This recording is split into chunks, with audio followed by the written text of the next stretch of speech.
ಸಚೇತನ ಕಾರ್ಯಕ್ರಮ 5ನೇ ತರಗತಿ ವಿದ್ಯಾರ್ಥಿಗಳಿಂದ. ಎಲ್ಲರಿಗೂ ಶುಭ ಮುಂಜಾನೆ. ನನ್ನ ಹೆಸರು ತೃಷಾ. ಇಂದಿನ ಸಚೇತನ ಕಾರ್ಯಕ್ರಮದಲ್ಲಿ ನಾವು ನಾಣ್ಯದ ಪರಿಚಯ ಮಾಡಲಿದ್ದೇವೆ. ಮೊದಲಿಗೆ ಹಣ ಎಂದರೇನು? ನಾವು ವಸ್ತುಗಳನ್ನು ಕೊಳ್ಳಲು, ಮಾರಲು ಮತ್ತು ಸೇವೆಗಳಿಗೆ ಪಾವತಿಸಲು ಬಳಸುವ ಒಂದು ಮಾಧ್ಯಮವೇ ಹಣ. ಹಣದಲ್ಲಿ 3 ವಿಧಗಳಿವೆ: ನಾಣ್ಯಗಳು, ನೋಟುಗಳು, ಡಿಜಿಟಲ್ ಹಣ.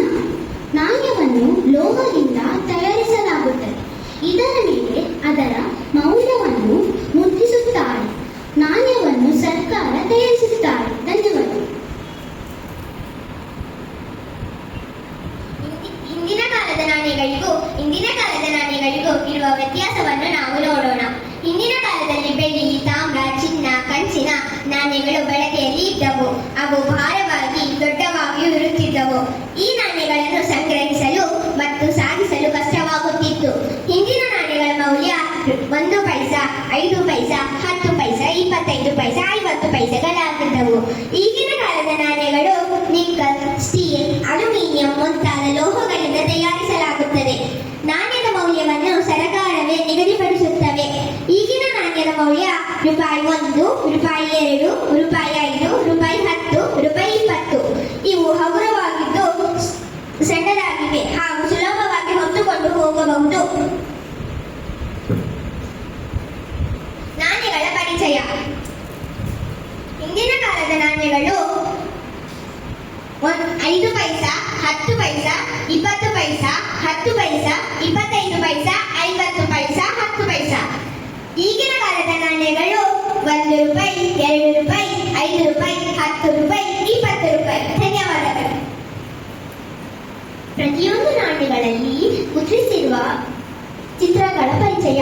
ಅಶೋಕ ಸ್ತಂಭ. ಇದು ನಾಣ್ಯದ ಮುಂಭಾಗದಲ್ಲಿರುತ್ತದೆ. ಇದರಲ್ಲಿ 4 ಸಿಂಹಗಳು ತಲೆಯನ್ನು ಬದಲಾಗಿ ನಿಂತಿರುವ ಚಿತ್ರವಿದೆ.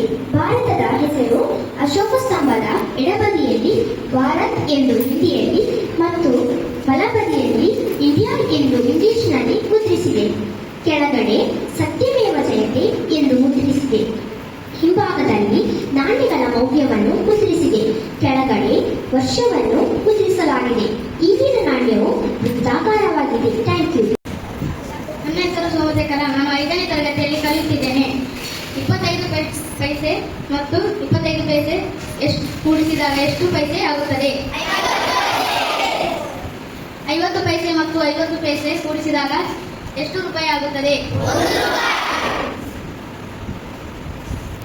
1 ರೂಪಾಯಿ ಮತ್ತು 1 ರೂಪಾಯಿ ನಾಣ್ಯವನ್ನು ಕೂಡಿಸಿದಾಗ ಎಷ್ಟು ರೂಪಾಯಿ ಆಗುತ್ತದೆ?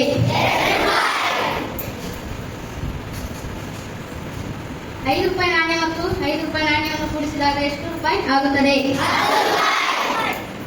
10 ರೂಪಾಯಿ ನಾಣ್ಯವನ್ನು ಮತ್ತು 10 ರೂಪಾಯಿ ನಾಣ್ಯವನ್ನು ಕೂಡಿಸಿದಾಗ ಎಷ್ಟು ರೂಪಾಯಿ ಆಗುತ್ತದೆ? 20 ರೂಪಾಯಿ.